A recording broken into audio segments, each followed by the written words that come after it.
हाँ जी, देखो जी, ये आपकी जन्म लगन कुंडली का चार्ट है। आपकी है तुला लगन की जन्म कुंडली। तुला लगन के जो लग्नेश हैं वो है शुक्र ग्रह, बैठे हैं सिंह राशि में, सूर्य ग्रह के घर में बैठे हैं। और सूर्य बैठे हैं शुक्र के घर में, स्थान परिवर्तन योग है यहाँ पे। सूर्य वैसे नीच के बैठे हैं, जिसकी वजह से कुछ खराब फल जरूर देंगे। और देखो जी, अभी आपके ऊपर शुक्र की महादशा चल रही है, बहुत ही अच्छी बात है। ये तो बिल्कुल अच्छी जाएगी, जो कि देखो 2015 से आपके ऊपर चल रही है और ये 2035 तक चलेगी। तो शुक्र मतलब आपको बिल्कुल अच्छे फल देगा, थोड़े बहुत खराब फल जरूर देगा, लेकिन ज़्यादा नहीं, क्योंकि सूर्य सिंह राशि में बैठा है, सूर्य ग्रह के घर में बैठा है। लेकिन स्थान परिवर्तन योग की वजह से सूर्य शुक्र आपको ज़्यादातर अच्छे फल ही देगा। लेकिन जो इसमें देखो चंद्रमा की आपके ऊपर अंतर्दशा आ रही है, जो कि 2019 से चल रही है, ये 21 तक चलेगी, चौथे महीने। ये चंद्रमा थोड़ी सी आपको खराब फल जरूर देगा, क्योंकि ये भाव अच्छे में नहीं बैठा, छठे घर में बैठा है, जिसकी वजह से, क्योंकि देखो बड़ा असर वैसे आपके ऊपर शुक्र का है। 70 से 80% आपके जीवन के ऊपर जो असर है वो शुक्र का है, वो तो अच्छा रहेगा। लेकिन जो 20 से 30% असर है वो है शुक्र चंद्रमा का। और चंद्रमा बैठा है छठे घर में, खराब घर में बैठा है, जिसकी वजह से ये थोड़ी सी खराब फल देगा। क्या देगा वो आपको मैं बता देता हूँ। देखो जी, ये छठा घर खराब घर है, इसे हम त्रिक भाव कहते हैं। यहाँ से शत्रु देखे जाते हैं, रोग देखा जाता है, कर्जा देखा जाता है, कोर्ट कचहरी के खर्चे देखे जाते हैं, दुर्घटना, चोट आदि, गाँव हानि, मामा मामी देखी जाती है, अपयश देखा जाता है, निंदा, चोरी, विरोध, विश्वासघात देखा जाता है। काफ़ी मतलब खराब चीज़ें यहाँ से देखी जाती हैं। और चंद्रमा यहाँ पे बैठा है, और चंद्रमा के ऊपर देखो जी राहु की दृष्टि है, जिसकी वजह से क्या करेगा होगा यहाँ पे, चंद्रमा के बुरे फलों में बढ़ोतरी होगी। क्योंकि देखो राहु एक तो चंद्रमा के घर में बैठा है, चंद्रमा क्योंकि यहाँ पे 4 नंबर लिखा है, इस घर का मालक है, जो कि आपका 10म भाव है। और 10म भाव आपके नौकरी व्यापार का है, आपके कारोबार का है। आप जो भी अभी नौकरी कर रहे हैं, बिजनेस कर रहे हैं, जो भी मतलब आप व्यापार कर रहे हैं, वो उसका जो डिपार्टमेंट है वो चंद्रमा के पास है। और चंद्रमा की चल रही है अंतरिक्षा। और चंद्रमा के घर में बैठा है राहु, क्योंकि राहु चंद्रमा का परम शत्रु है। एक तो राहु इस घर की हानि कर रहा है, और दूसरा चंद्रमा को भी देख रहा है, और चंद्रमा की हानि कर रहा है, चंद्रमा को भी देख रहा है। तो कहने का मतलब चंद्रमा आपका बिल्कुल यहाँ पे पीड़ित अवस्था में बैठा है, कुपित अवस्था में बैठा है, पीड़ित अवस्था में बैठा है, बिल्कुल मतलब इसकी खराब स्थिति है। लेकिन इसके बुरे फलों में थोड़ी सी कमी जरूर आएगी, क्योंकि चंद्रमा के ऊपर गुरु की भी दृष्टि है, क्योंकि चंद्रमा यहाँ पे गुरु के घर में बैठा है। वैसे शनि की भी दृष्टि है, राहु की दृष्टि है, फिर भी मतलब चंद्रमा आपको 100 में से 70-80% खराब फल ही देगा। तो खराब फल क्या देगा? तो देखो जी, चंद्रमा यहाँ पे आपका राजभंग योग लेके बैठा है। राजभंग योग एक खराब योग है, और यहाँ पे बाल अरिष्ट योग भी बना हुआ है। तो यहाँ पे चंद्रमा सबसे नुकसान आपको नौकरी व्यापार संबंधी देगा। अभी वर्तमान में ये परेशानी आ सकती है, वैसे लाइफ टाइम भी रहेंगी, क्योंकि यहाँ पे राहु भी बैठा है, 10म भाव आपकी नौकरी व्यापार का है। आप जो भी नौकरी करेंगे, चाहे बिजनेस करते हैं, चाहे खुद का कोई भी कारोबार करते हैं, उसमें आपको हमेशा परेशानियां बनी रहेंगी, कभी भी सफलता में नहीं मिलेगी।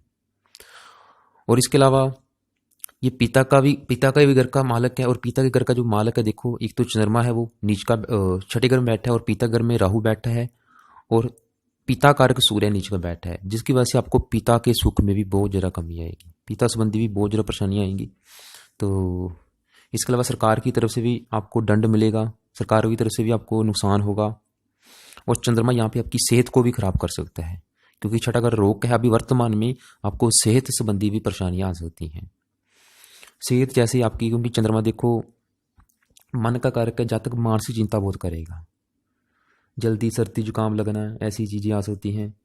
या फिर, और ये छठा अगर शत्रु का भी आपको इस समय शत्रु भी बहुत ज़्यादा परेशान करेंगे। चंद्रमा की अंतरिक्षा में शत्रु भी परेशान करेंगे। इसके अलावा आपको चंद्रमा रोगी बनाएगा, नौकरी व्यापार संबंधी परेशानी आएंगी, नौकरी छूट भी सकती है आपकी। धन संबंधी परेशानी आएंगी, क्योंकि 12वें घर को देख रहा है, धन का बहुत ज़्यादा फजूल खर्च कराएगा यहाँ पे। तो तो चंद्रमा की दशा देखो जी, अभी जो आपके ऊपर चल रही है, ये तो सही नहीं जाएगी, ये तो आपको खराब फल ही देगी। तो इसलिए मतलब इसके आप मंत्रों को सिद्ध जरूर करें, वैसे भी लाइफ टाइम करते रहें, क्योंकि देखो जी 10म भाव का मालक है, छठे घर में बैठा है, तो इसकी जो परेशानी है लाइफ टाइम रहेंगी आपको, मतलब नौकरी व्यापार संबंधी कभी भी आपको सफलता नहीं मिलेगी। तो इसलिए मतलब चंद्रमा के मंत्रों को सिद्ध जरूर करें। 10म भाव का मालक है, मान प्रतिष्ठा भी आपकी भंग होगी, मान प्रतिष्ठा भी आपको पूरी मात्रा में नहीं मिल पाएगी। तो क्योंकि मेन कारण क्या है जी, इसके ऊपर देखो जो राहु की दृष्टि है, क्योंकि राहु ने चंद्रमा को भी पीड़ित कर रखा है, मंगल को भी देख रहा है, उसकी बाद में बात करते हैं, मंगल के अच्छे फलों को भी कम करेगा। तो राहु को शांत करना बहुत जरूरी है। बात राहु की कर लेते हैं, क्योंकि देखो इस घर का जो मालिक है चंद्रमा वो भी खराब बैठा है, और इसके घर में राहु बैठा है, वो भी यहाँ पे खराब फल देगा। और जो सबसे बड़ा कारण है आपको नौकरी व्यापार संबंधी अगर परेशानी आएंगी तो उसका बड़ा कारण राहु होगा, क्योंकि राहु आपका कुंडली में मुझे सबसे नेगेटिव लगा है। क्योंकि ये जहां जहां देख रहे हैं, देखो एक तो यहाँ पे बैठा है शत्रु राशि में, और शत्रु घर को देख रहे हैं, जिसकी वजह से आपको नौकरी व्यापार संबंधी बहुत ज़्यादा परेशानी आएगी, कभी भी उसमें सफलता नहीं मिलेगी। अगर खुद का व्यापार करेंगे वो बंद भी करना पड़ सकता है, उसमें बहुत ज़्यादा परेशानी है। अगर नौकरी करेंगे नौकरी छूटती रहेगी आपकी। इसके अलावा ये 10वां भाव सरकार का भी, सरकारी क्षेत्रों से आपको नुकसान होगा, कभी भी लाभ नहीं होगा। पिता का घर है, पिता के सुख में हमेशा कमी आएगी। इसके अलावा मान प्रतिष्ठा भंग होगी। वैसे राहु यहाँ पे आपको राजनीति में ले जा सकता है, और यहाँ पे 36 से लेके 42 वर्ष की आयु तक आपको संघर्ष कराएगा, उसके बाद आपको सफलता जरूर देगा। राहु की चौथी दृष्टि पड़ेगी, चौथे घर के ऊपर माता मकान वाहन के सुख में भी कमी करेगा, माता संबंधी परेशानियां, मकान वाहन के सुख में कमी। छठे घर को देखेगा शत्रु रोग कर्जे से परेशान करेगा। दूसरे घर को देखेगा मंगल को भी खराब करेगा, धन संबंधी परेशानी देगा आपको, परिवार का सुख में कमी करेगा, वाणी को कठोर करेगा आपकी को। तो कहने का मतलब राहु को शांत करना बहुत जरूरी है। इसके लिए इसका, क्योंकि अगर आपने इसको शांत कर लिया, इसको सही कर लिया, तो आपका चंद्रमा भी आपको जरा खराब फल नहीं देगा, मंगल भी आपको अच्छे फल देगा, और 10वें भाव में बैठा है 10वें भाव संबंधी भी आपको अच्छे फल मिलेंगे। इसलिए इसका मंत्र जाप जरूर करें। हो सके तो राहु कवच का पाठ होता है, एक कवच का पाठ भी किया करें। फिलहाल मंत्र जाप जरूर करें, ओम राम राहवे नमः। इस मंत्र का जाप कम से कम 1-2 माला रात के समय लाइफ टाइम करें, और 1 माला कीतु ग्रह करें, क्योंकि आपकी कुंडली में काल सर्प दोष भी बना हुआ है। इसे हम आंशिक काल सर्प दोष कहते हैं, क्योंकि चंद्रमा को निकाल के सभी ग्रह एक साइड में है, तो ये आंशिक काल सर्प दोष है। क्योंकि देखो राहु केतु चंद्रमा को ग्रहण करते हैं, तो इसकी वजह से दोनों आपको ज्यादातर खराब फल देंगे। केतु भी यहाँ पे बैठ के खराब फल देगा, चौथे घर में बैठा है। और चौथा घर जो है वो आपकी माता का, मकान का, वाहन का, भूमि जमीन जायदाद का है। और ये चौथा घर आपकी जन्मभूमि है, और इस घर का जो मालिक है शनि, देखो 12वें घर में बैठा है, विदेश के घर में बैठा है, और यहाँ पे केतु बैठा है। तो केतु आपको जन्मभूमि का सुख नहीं मिलने देगा, जन्मभूमि से दूर लेके जाएगा, विदेश में लेके जाएगा। और देखो जी, विदेश का मतलब ये नहीं कि आपने किसी दूसरी कंट्री में जाना है, चाहे अपने ही देश में कहीं दूर जाके काम करना हो, उसे भी हम विदेश कहते हैं। मतलब आपको जन्मभूमि से दूर लेके जाएगा ये केतु भी। और इस घर का देखो मालिक शनि भी 12वें घर में बैठा है। तो कहने का मतलब केतु यहाँ पे आपको खराब फल देगा। खराब फल क्या देगा? आपको माता के सुख में कमी करेगा, घरेलू सुख साधनों में कमी करेगा, उनसे वंचित करेगा, और कई बार जातकों को अपना निवास स्थान बदलना पड़ेगा। इसके अलावा चौथे घर संबंधी आपको भूमि मकान वाहन को लेके कोर्ट कचहरी के चक्कर भी लगाने पड़ेंगे, उनसे रिलेटेड कोई ना कोई परेशानी जरूर आएंगी आपको। मतलब माता संबंधी, मकान संबंधी, वाहन संबंधी, वाहन से एक्सीडेंट भी करवा सकता है आपका यहाँ पे केतु की दशा में। तो इसलिए मतलब वाहन चलाते समय भी सावधानी बरतें। तो इसके मतलब मंत्रों को एक बार सिद्ध जरूर करें, क्योंकि राहु केतु दोनों काल सर्प दोष लेके बैठे हैं, दोनों ही खराब फल देंगे, लाइफ टाइम इनका असर रहेगा। तो केतु के लिए ओम केम केतवे नमः मंत्र का जाप जरूर करें। चलिए जी आगे बात करते हैं। आपके देखो शनि और गुरु ग्रह की बात कर लेते हैं। गुरु तो फिर भी अच्छे फल देगा, लेकिन शनि आपको ज़्यादातर खराब फल देगा, क्योंकि ये भाव अच्छा नहीं है, 12वें घर में बैठे हैं। और 12वां घर देखो जी खर्च का है, विदेश यात्रा, जेल यात्रा, अस्पताल के खर्चे, दान दंड।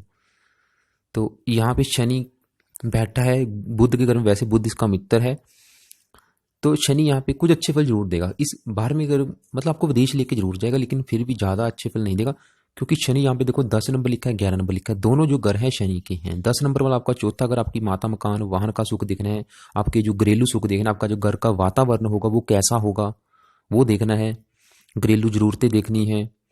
इसके अलावा तो ये चीज़ें हम यहाँ पे बैठे केतु से भी देखेंगे, इस घर के ऊपर राहु की दृष्टि है, राहु को भी देखेंगे, और इस घर का जो मालिक है शनि उसे भी देखेंगे। 11 नंबर लिखा है आपकी संतान का है, अगर आपके बच्चों का सुख देखना है, बच्चे कैसे होंगे, इस घर के मालिक शनि से देखेंगे, पढ़ाई का सुख भी शनि से।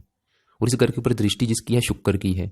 तो शनि तो वैसे यहाँ पे देखो जी पुत्रहीन योग लेके बैठा है, मतलब आपको पुत्र संतान काफी विलंब से होगी, जहाँ तो होगी नहीं, वैसे शुक्र की दृष्टि है, कन्या संतान अधिक होगी आपकी कुंडली के हिसाब से। देखो जी पुत्र के योग कम है, वैसे सही फलादेश के लिए आपकी और आपकी पत्नी की कुंडली देखनी पड़ेगी। तो शनि यहाँ पे 12वें घर में बैठ के 2 योग लेके बैठा, 2 खराब योग, एक तो सुखहीन योग बना, दूसरा संतानहीन योग बना। तो जिसकी वजह से क्या होगा, जातक को भौतिक सुखों की प्राप्ति में बाधा आएगी। घर, धन, वाहन, नौकर चाकर के सुख में कमी महसूस होगी, क्योंकि चौथा घर माता मकान वाहन का है। तो इसमें देखो, घर माता मकान वाहन के सुख में किसी न किसी प्रकार की जरूर आपको कमी होगी। संतान सुख भी विलंब से मिलेगा आपको। तो शनि मतलब वहां पे आपको खराब फल ही देगा। और शनि की देखो जी 3 दृष्टियां हैं। यहाँ से बैठ के तीसरे घर को तीसरी दृष्टि से दूसरे घर को देखेगा, जो कि परिवार का है, आपके कुटुंब का है। तो आपको परिवार के सुख में भी कमी करेगा और आपकी वाणी को बहुत जरा कठोर करेगा। जहां तक थोड़ा सा क्रोधी स्वभाव का होगा, लड़ाकू किस्म का होगा। छठे घर को देखेगा, छठे घर संबंधी भी आपको खराब फल। और नवम भाग्य घर को देखा, भाग्य के लिए जातक को काफी संघर्ष करना पड़ेगा। और यहाँ पे शनि की दशा में जातक आलसी भी होगा। तो शनि की दशा खराब रहेगी, परेशान करेगी आपको। पराक्रम भंग होगा, क्योंकि साथ में गुरु बैठा, मान हानि भी होगी आपकी। तो देखो जी, शनि का मंत्र आप जरूर करें, इसके मंत्रों को सिद्ध जरूर करें। नेत्रों में कष्ट दे सकता आपके, वैसे विदेशी संबंधों से आपको बेनिफिट है। तो और यहाँ पे देखो, और शनि भी आपको 42 वर्ष तक वैसे संघर्ष कराएगा। देखो जी, आपका असल में जो भाग्योदय होगा वो 42 वर्ष की आयु के बाद ही होगा। और अभी आपके ऊपर देखो जी, 2 साल के बाद शनि की 7.5वीं शुरू होने वाली है, क्योंकि शनि का जो वर्तमान में गोचर है मकर राशि के ऊपर है। तो अभी 1.5-2 साल के बाद शनि इस राशि में आएगा, कुंभ राशि में। उस समय आपकी शनि की 7.5वीं शुरू हो जाएगी, जो कि आपको नुकसान ही देगी। तो इसलिए अभी से इसका मंत्र आप शुरू करें, इसके मंत्रों को सिद्ध जरूर करें, ताकि इसके बुरे फल आपको ना मिल पाए। क्योंकि 12वें घर में बैठा है, देखो जी, यहाँ पे आपको जेल यात्रा भी करवा सकता है, या सरकार की तरफ से कोई दंड भी मिल सकता है, या आपको अस्पताल पहुंचा सकता है। क्योंकि 12वां घर अस्पताल का भी है, पागलखाने का भी है, जेल यात्रा भी का भी है। आपके गुप्त शत्रु बढ़ाएगा। तो इसलिए मतलब इसके मंत्रों को सिद्ध जरूर करें, जो कि बहुत जरूरी है आपको। तो बात करते हैं साथ में बैठे गुरु ग्रह की। तो देखो जी, गुरु ग्रह एक तो यहाँ पे 9 नंबर लिखा है, ये तीसरे घर का मालिक है। तीसरा घर है आपके छोटे भाई बहनों का, आपके रिश्तेदारों का, आपके पड़ोसियों का, आपके पराक्रम का, उद्यम का, मेहनत का, साहस का। गुरु यहाँ पे 12 नंबर लिखा है, ये छठे घर का भी मालिक है, जो कि शत्रु, रोग, कर्जे का है, कोर्ट कचहरी के खर्चों का है। गुरु बैठा है 12वें घर में। गुरु देखो जी, जब भी 12वें घर में बैठता है, एक अच्छे फल क्या देता है, बंदे को धार्मिक जरूर बनाता है। जहां तक धार्मिक होता है, परोपकारी होता है, दानी होता है, कब होता है, वैसे गुरु की दशा में बहुत ज्यादा होता है, पाठ पूजा में ज्यादा रुचि रखता है। लेकिन गुरु यहाँ पे तीसरे घर का स्वामी है, जो कि छोटे भाई बहनों का है। तो आपको छोटे भाई बहनों के सुख में कमी आएगी, रिश्तेदारों के सुख में कमी आएगी, पड़ोसियों संबंधी। तो ये आपके साथ विश्वासघात भी कर सकते हैं, इनसे संबंधी कोई ना कोई परेशानी जरूर आएंगे आपको। तो पराक्रम भंग जो बना है, तो जातक की मान प्रतिष्ठा भी भंग होगी, एक बार समाज में अपमानित भी होना पड़ेगा जातक को। तो इसके अलावा आपके स्वास्थ्य में भी कमी करेगा। तो और गुरु की देखो 3 दृष्टियां हैं, इसकी 5वीं दृष्टि पड़ेगी चौथे घर के ऊपर, जहां पे इसकी नीच राशि है। तो माता को बीमार करेगा, माता के सुख में भी कमी करेगा। मकान वाहन के देखो जी, आपको माता के सुख में कमी जरूर आएगी, ये बिल्कुल कन्फर्म है। क्योंकि कई कारण, एक तो यहाँ पे केतु बैठा है, इस घर का मालिक शनि 12वें घर में बैठा है, और चंद्रमा माता कर्क वो भी खराब बैठा है, गुरु की नीच दृष्टि है। तो माता, मकान, वाहन के सुख में आपको परेशानियां जरूर आएंगी। तो गुरु के मंत्रों को भी सिद्ध जरूर करें, जो कि आपके लिए जरूरी है। तो चलिए जी, आगे बात करते हैं मंगल ग्रह की। मंगल आपका बैठा है दूसरे घर में, जो कि धन के घर में बैठा है। और ये मंगल का खुद का अपना घर है, बहुत ही अच्छी बात है। यहाँ पे देखो जी, 8 नंबर लिखा है, ये वृश्चिक राशि मंगल की खुद की राशि है, जो कि अपने ही खुद के घर में बैठा है। और मंगल इसके अलावा यहाँ पे 1 नंबर लिखा है, ये इस घर का भी मालिक है, जो कि 7वां घर है आपके विवाह का, आपकी पत्नी का। अगर आपके विवाह का सुख देखना है, तो इस घर के मालिक मंगल से भी देखेंगे। और इसके ऊपर दृष्टि है सूर्य की। सूर्य की ये जो 1 नंबर है, ये मेष राशि सूर्य की उच्च राशि है। वैसे विवाह का सुख आपको अच्छा मिलेगा, क्योंकि इस घर का मालिक मंगल भी आपका अपनी घर में बैठा है। तो विवाह का सुख वैसे अच्छा मिलेगा। लेकिन थोड़ी सी पत्नी आपकी बीमार जरूर रहेगी मंगल की दशांतर समय, क्योंकि 7वें घर को पहला घर मान के देखें तो ये 8वें घर में बैठा है, जो कि 8वां घर देखो जी खराब घर है। तो पत्नी को कुछ बीमार जरूर करेगा।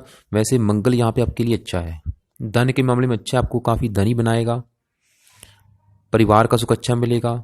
वाणी थोड़ी सी आपकी कठोर करेगा, क्योंकि मंगल एक क्रूर ग्रह है, इसके ऊपर दृष्टि है राहु की, राहु भी क्रूर है। शनि की दृष्टि है, शनि भी क्रूर है। और ये दूसरा घर आपकी वाणी का, जो आप मतलब बोल चाल करते हैं उसका है।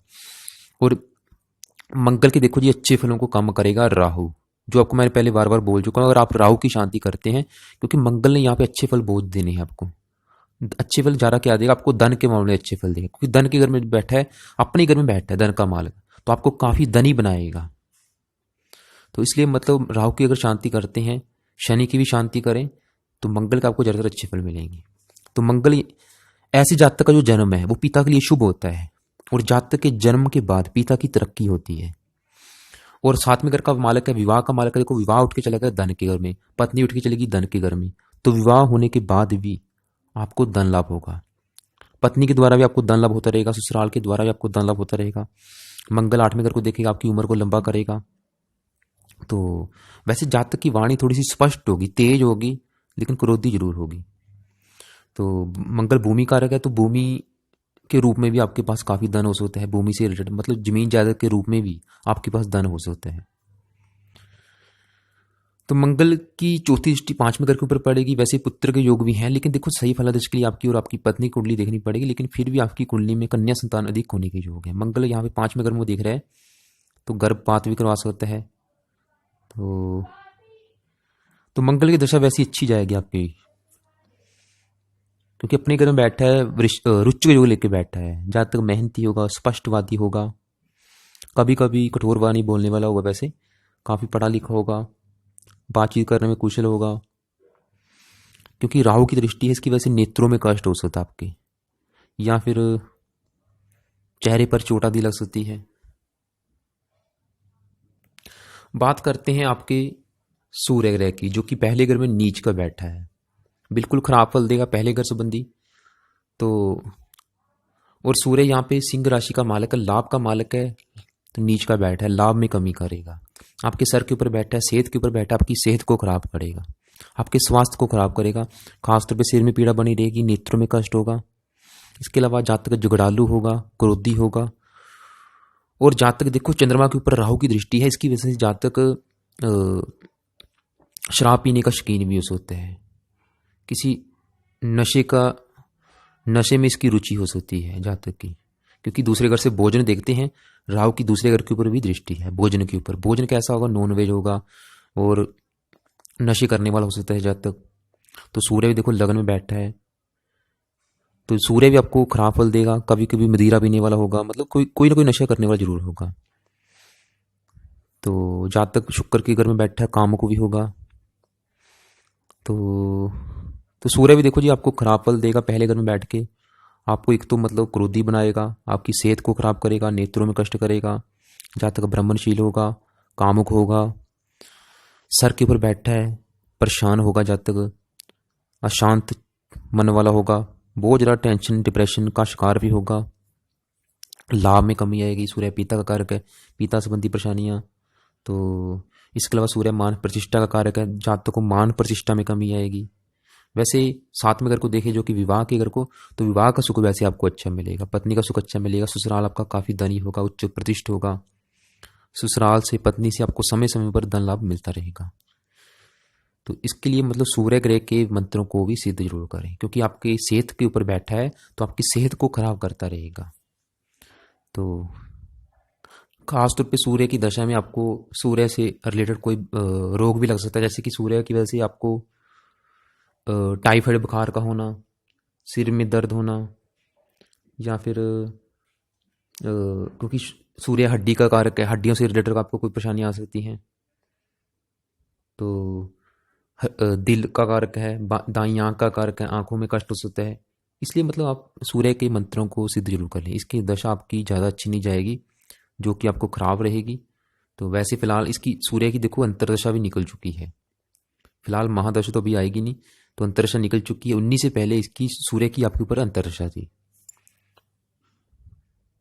लेकिन देखो जी आपके लिए अच्छी बात क्या है, आपके सूर्य ग्रह के साथ बुध बैठा है, जो भी, क्योंकि बुध यहाँ पे आपको जरा आपकी जो मैंने बोला कि सेहत को खराब करेगा सूर्य, लेकिन बुध की वजह से सूर्य के बुरे फलों में भी कमी आएगी, क्योंकि बुध भी यहाँ पे बैठा है। बुध इस घर का नुकसान नहीं करेगा, बल्कि अच्छा करेगा, क्योंकि ये सूर्य का भी मित्र है और शुक्र का भी मित्र है। शुक्र घर में बैठा है और इस कुंडली में अति योग कार ग्रह है। योग कारक होने का लग्न में बैठा बुध आपको अच्छे फल ही देगा। सबसे बेनिफिट आपकी सेहत अच्छी करेगा, जहाँ तक सेहतमंद होगा, बुद्धिमान होगा, तंदुरुस्त होगा, स्मरण शक्ति अच्छी होगी, बातचीत करने में कुशल होगा, वाणी भी अच्छी करेगा आपकी ये। तो बुध तकरीबन यहाँ पे आपको अच्छे फल ही देगा। तो देखो जी लास्ट में बात करते हैं शुक्र ग्रह की, जो कि आपके ऊपर इसकी दशा चल रही है। तो देखो जी मेरे हिसाब से शुक्र की दशा आपको ज़्यादातर अच्छे फल ही देगी, थोड़ी सी खराब फल जरूर देगी, क्योंकि सूर्य ग्रह के घर में बैठा और सूर्य नीच का बैठा है। लेकिन फिर भी शुक्र क्योंकि लग्नेश है, योग कारक है, 11वें घर में बैठा, भाव अच्छा है, राशि थोड़ी सी शत्रु है, तो कहने का मतलब आपको फिर भी तकरीबन अच्छे फल देगा। थोड़ी सी जो अंतरदशा चल रही है आपकी चंद्रमा की, इससे पहले चल रही थी सूर्य की, वो भी थोड़ी सी खराब गई। देखो अभी चंद्रमा की चल रही है, ये भी खराब जाएगी, लेकिन इसके बाद आएगी, किसके बाद आएगी, मंगल की, वो सही जाएगी। शुक्र फिलहाल आपको अच्छे फल देगा, लाभ के घर में बैठा है, लाभ के लिए अच्छा है। अगर आप शुक्र से रिलेटेड काम करते हैं उसमें आपको ज़्यादा बेनिफिट है। शुक्र के देखो जो जो काम है वैसे वो आपको बता देता हूँ। शुक्र देखो जी वाहन का कारक है, आप वाहन से रिलेटेड कोई काम कर सकते हैं, या सफ़ेद वस्तुओं का काम कर सकते हैं। सफ़ेद वस्तुएं जैसे कि आप दूध का काम, मक्खन घी मिठाई ऐसे काम, डेयरी फार्म का काम कर सकते हैं। शुक्र ज्वेलरी का कारक है, ज्वेलरी का काम कर सकते हैं आप।